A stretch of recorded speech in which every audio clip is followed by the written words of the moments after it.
আরে হেনা তো ভিকিকে পেয়ে কান্নাকাটি শুরু করে দিয়েছে। ভিকি বাবু, আপনি আমাকে ছেড়ে যাবেন না তো? আমি কিন্তু আপনাকে ছাড়া বাঁচবো না। হেনা, তুমি ভাবলে কি করে তোমাকে আমি ছেড়ে চলে যাব? আমাদের একটা উপায় বার করতেই হবে, যে করেই হোক বের করতে হবে। সবাই শোনো, আমার মাথায় একটা প্ল্যান আছে, সবাই রাজি তো? বন্ধুরা, আগের দিন তো তোমরা দেখেইছো ভিকির মা বিয়েটা না মেনে নেওয়ার জন্য হেনা তো মন ভেঙে গিয়েছে। আমার কি তাহলে এই জন্মে আর ভিকি বাবুকে পাওয়া হবে না?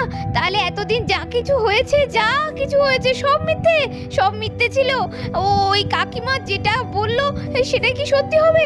আচ্ছা, ভিকি বাবু তো একটু প্রতিবাদ করতে পারতো। এতদিন ধরে আমি যে স্বপ্ন দেখেছিলাম সেটা আর সত্যি হবে না। ভিকি বাবু তো সেই কবে দুর্গাপুজোর সময় আমাকে সিঁদুর পরিয়েছিলেন, কিন্তু সবাই তো বলে একবার যার হাতে সিঁদুর পরতে হয় সেই নাকি 7 জন্ম ধরে স্বামী হয়ে যায়। আমিও তো তাই ওনাকেই মনে মনে স্বামী মেনে নিয়েছিলাম। কিন্তু এইসব কি হচ্ছে আমার সাথে? কালকের পর থেকে উনিও তো একবার আমায় ফোন করলেন না। তাহলে কি ভিকি বাবু কাকিমার সঙ্গে সহমত? উনিও চান না আমি চাকরি বাকরি করি, আর সেই জন্যই হয়তো আমাকে অ্যাভয়েড করছেন। আর এমন সময় হঠাৎ করেই হেনার ফোনটা বেজে উঠল। আরে আরে, ভিকি বাবু ফোন করলো এই বলে হেনা তো হুটোপাটা করে ফোনটা ধরতে গেল। আরে ভিকি বাবু তো নয়, ইয়াশ ফোন করছে হঠাৎ। হ্যালো ইয়াশ, হ্যাঁ বল। কিরে, কখন থেকে ফোন করছি? ভিকির সঙ্গে ব্যস্ত আছিস নাকি? আচ্ছা যাই হোক, বল, কালকে তো দেখতে এসেছিল তোর শাশুড়ি মা, কি হলো তারপর? কবে ঠিক হলো তোর বিয়েটা? আমি তো খুব এক্সাইট, কবে বিয়ে খেতে যাবো তোর? কি বললি? বিয়ে, আনন্দ সব শেষ রে। আরে কাঁদছিস কেন? তো এখনো বিয়ে হয়নি, আর বিয়ে সব শেষ মানে কি হয়েছে? সব কথা এখন বলা সম্ভব না রে ইয়াশ, তবে একটা কথা জেনে রাখ, আমাদের বিয়েটা আর বোধহয় হচ্ছে না। কি মানে? কি বলছিস? কি ইয়ার কি করছিস নাকি তুই আমার সাথে? আচ্ছা আচ্ছা, শোন শোন শোন, আমি এক্ষুনি ট্রেন ধরে তোর বাড়ি যাচ্ছি, আমার তোর সাথে কথা আছে। আরে না না না না, তুই কেন শুধু শুধু ব্যস্ত হচ্ছিস? আমি ঠিক আছে বললাম তো। না না, তোর গলার আওয়াজ শুনে বোঝা যাচ্ছে কিছু একটা নিশ্চয়ই হয়েছে। আমি এক্ষুনি আসছি। ইয়াশ ইয়াশ, শোন শোন, যা, ফোনটা কেটে দিল। আর এদিকে বাইরে রোজকার মতো ইন্দু আর ডোনা তো দাঁড়িয়ে আছে, আর ডোনা তো খুব চিন্তা করছে। এই ডোনা, এত চিন্তা করছিস কেন? আরে সব ঠিক হয়ে যাবে। চিন্তা কি সাধে করছি গো দিদি ভাই?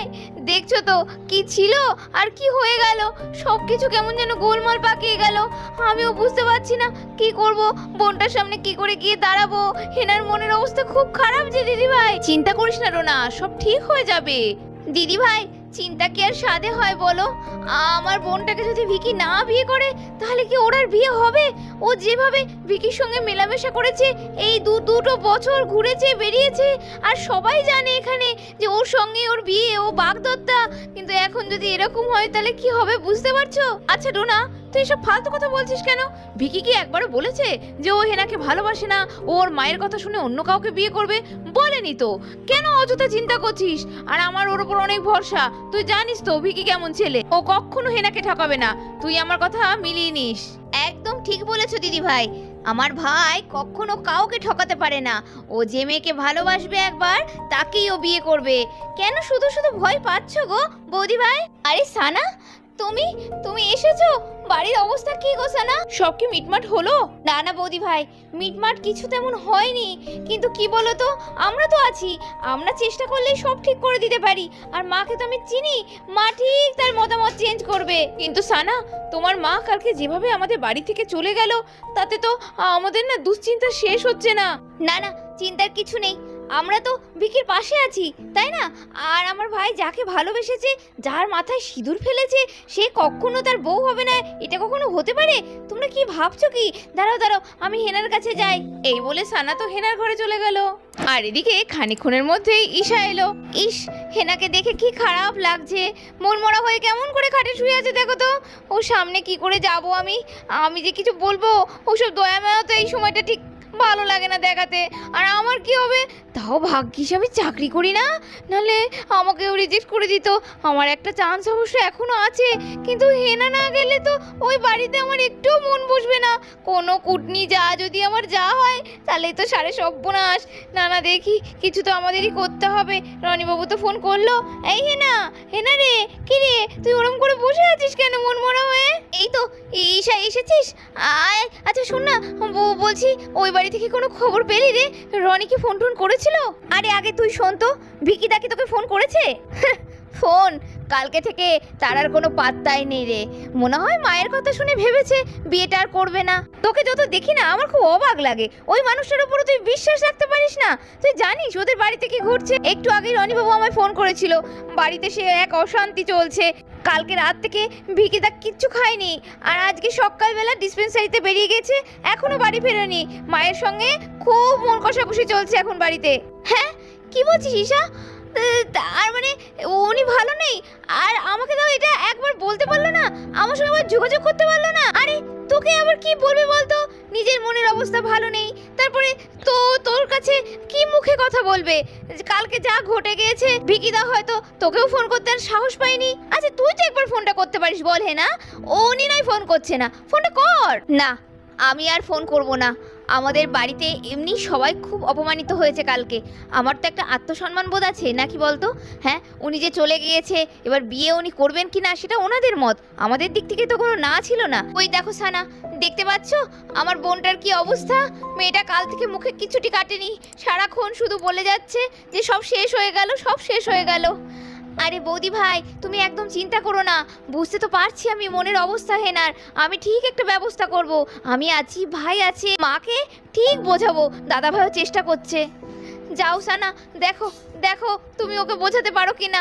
আমি বাইরে যাই, আমার আর ভালো লাগছে না বোনটাকে দেখে। কি যে হবে কিচ্ছু ভালো লাগছে না, ভাল লাগে না। হেনা, এই হেনা, হেনা, আরে আরে সানাদি, এসো এসো। আরে হেনা, উঠতে হবে না।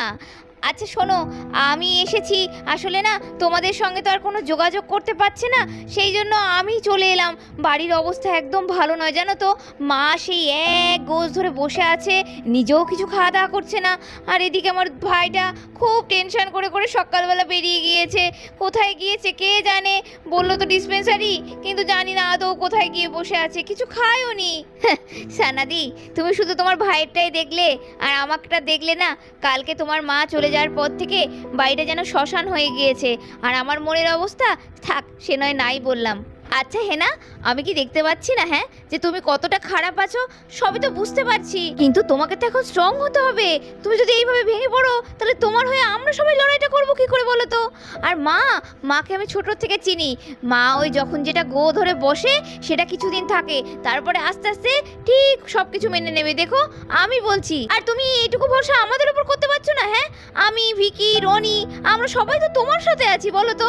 আর এখন এতদিন ধরে তোমাদের সম্পর্ক হট করে কি নেই বললেই নেই হয়ে যায় নাকি? হ্যাঁ, বোঝাও তো সানাদি। তাই না তাই বটে, কালকে থেকে সেই কেঁদেই যাচ্ছে জানো না, কিছুতেই কোনো কথা শুনছে না কারোর। এদিকে যখন সানা হেনাকে বোঝাচ্ছে, এমন সময় তো বাড়িতে ইয়াস চলে এলো। আরে এ কি, এখানে সানা বসে আছে মনে হচ্ছে, কিন্তু সানা কি জানতো যে আমি আসবো এখানে? হেনা কি বলেছে, নাকি পুরোটাই কোইন্সিডেন্স? সে যাই হোক, যেটার জন্য এসছে সেটা করতে হবে। হেনা, এই হেনা, কিরে হেনা? আরে ইয়াস, ও আবার এখানে কি করছে? আমি যেটা ভয় পাই আমার সঙ্গে সবসময় সেটাই কেন হয়? আরে ইয়াস, তোকে না বললাম তোকে আসতে হবে না, তুই আবার চলেও এলি।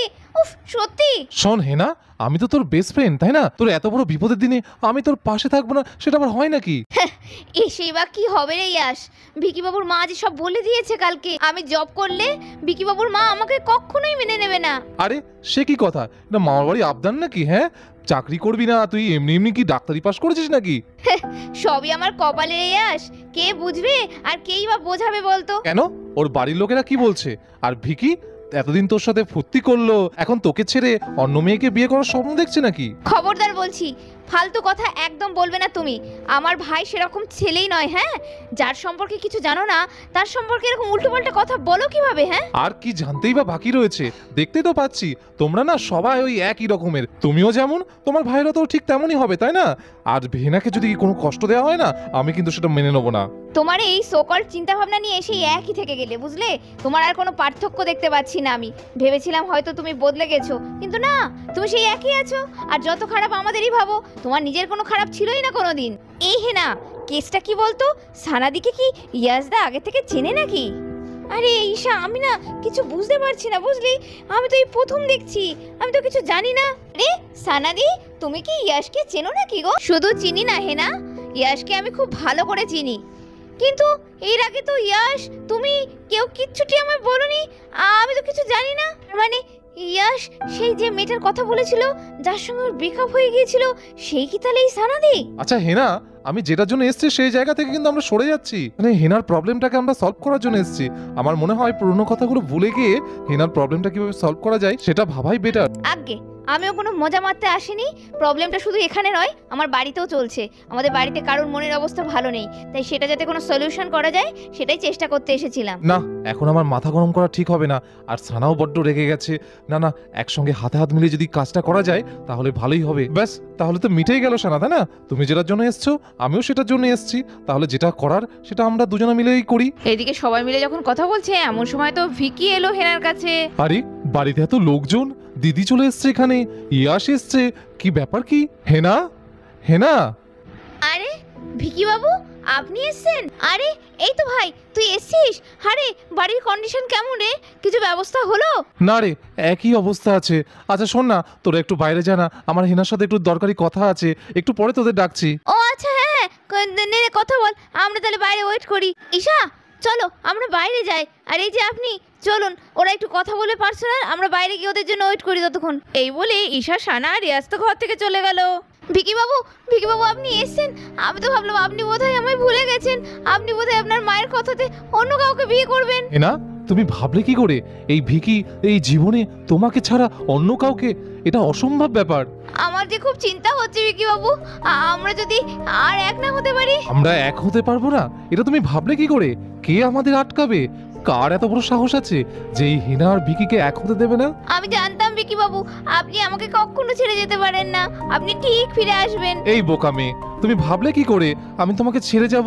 আমি কখনো ছেড়ে যাইনি। আমি তোমার ছিলাম, আছি, থাকবো। কিন্তু ভিকি বাবু, আপনার মা যদি বিয়েটা না মেনে নেয় তাহলে তার কিছু সম্ভব নয়। মা যদি মেনে নেয় তো ভালো, যদি না মানে তাহলে একটা রাস্তায় খোলা আছে, তোমাকে নিয়ে আমাকে পালাতে হবে। এসব কি বলছেন ভিকি বাবু? এটা কখনোই সম্ভব নয়। আপনার কি মাথা খারাপ হয়ে গেল? না হেনা, এছাড়া আর কি বা করতে পারি আমরা? কিছু তো একটা উপায় বার করতেই হবে। আর কিছুক্ষণ পর সবাই তো ঘরে এলো আর ভিকির কথাও শুনলো। আরে ভাই, তোর কি মাথা খারাপ হয়েছে? কি আলতু আলতু কথা বলছিস? না, ভিকি যেটা বলছে খারাপ কিছু বলছে না, তবে উপায়টা একটু অন্য করতে হবে। কি? তুমি কি ঘরের শত্রু বিভীষণ? আমার ভাইকে সব বদবুদ্ধি দিচ্ছ? সব বুদ্ধি যদি মেয়েদের মাথায় থাকতো তাহলে মেয়েরাই রাজা হতো, তাই না? শোনো, আমার মাথায় একটা প্ল্যান এসছে, তোমাদের সবাই মিলে এই প্ল্যানটাকে কিন্তু সাকসেসফুল করতে হবে। তো বন্ধুরা, সবাই মিলে ইয়াশের বুদ্ধিতে কি প্ল্যান করতে চলেছে আর সেই প্ল্যানে কিভাবেই বা হিনা ভিকির বিয়ে আবার ঠিকঠাক হয়ে যাবে, তো এটা দেখতে হলে পরের পর্বগুলোকেও মিস করো না। আজকের মতো এখানে শেষ করছি, টাটা।